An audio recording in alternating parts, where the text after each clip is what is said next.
Қайырлы күн достар, мен бүгін сіздермен өте дәмді, өте жұмсақ, ауызға салса еритін құймақтың рецептімен бөлісемін. Видеоның соңына дейін көріп, лайк басып, каналыма тіркеліп кетіңіздер. Және осы рецептпен міндетті түрде жасап көріңіздер. Ол үшін бізге електен өткізілген ұн, ас содасы, жұмыртқа, тұз, қою айран және қант керек болады. Барлық керек заттарымызды дайындап алып, кеңдеу ыдысымызға сырты жуылған 2 жұмыртқамызды жарамыз. Жақсылап, ешқандай миксердің керегі жоқ, венчиктің көмегімен араластыра отырып жасаймыз. Жақсылап араластырамыз және үстіне қантымызды саламыз.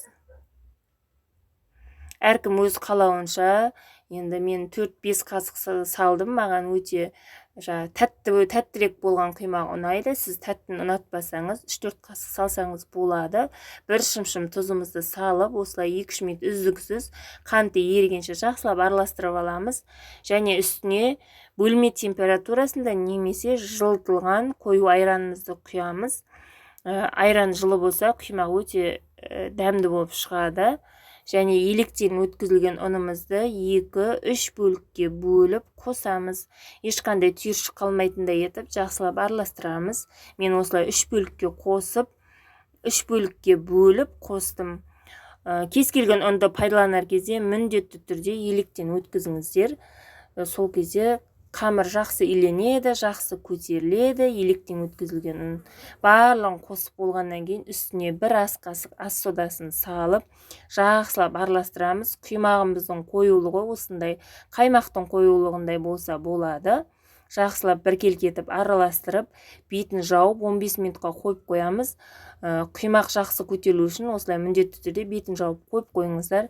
Және қызып тұрған табамызға кішкене май құйып, құймақтарымызды осылай рет-ретімен қасықпен құйып шығамыз.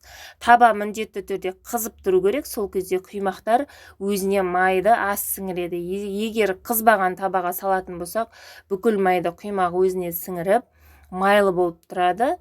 Сол үшін міндетті түрде қызып тұрған табаға салыңыздар. Және бетін жауып, жай отта 2-3 минутқа қойып қоямыз. Сол кезде осылай бетіне тесіктер пайда болған кезде келесі беті пісті деген сөз. Осылай әдемі етіп, қызартып, келесі бетіне аунатып, 2 бетінде осылай қып-қызыл қылып әдемі пісіріп аламыз. Барлық құймақты рет-ретімен осылай пісіреміз. Және өте дәмді, өте жұмсақ болып шығады. Дәл осы рецептпен жасап көріңіздер. Мен бұған дейін әртүрлі рецептпен жасап көрдім. Кейбіреуінің арасы шикі, кейбіреуі дұрыс көтерілмей қалатын тұғын.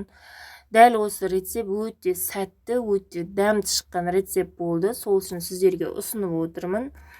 Өте жұмсақ, арасы жақсы піскен, таңғы асқа жақсы тіске басар болады. Таңғы асқа осы рецептпен жасап көріңіздер.